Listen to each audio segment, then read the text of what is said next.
Dari bambu-bambu hitam atau wuluh inilah Hairul, 60 tahun, perajin di kawasan Pancur Pungah, Kota Muara II, menghasilkan berbagai produk. Ia tetap tak berhenti berproduksi membuat berbagai kerajinan berbahan bambu seperti kursi, meja, bingkai foto, dan lainnya. Meski sudah 1 tahun ini, pasar untuk kerajinannya sepi akibat pandemi COVID-19. Namun produksi kerajinannya tak sebanyak sebelum pandemi COVID-19.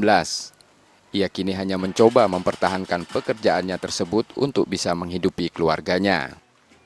Itu ada ini ya, karena masih bertahan sampai saat ini itu gimana? Karena kekuatan saya ini hobi. Hobi. Sebelumnya kerja apa, Pak? Tani. Tani.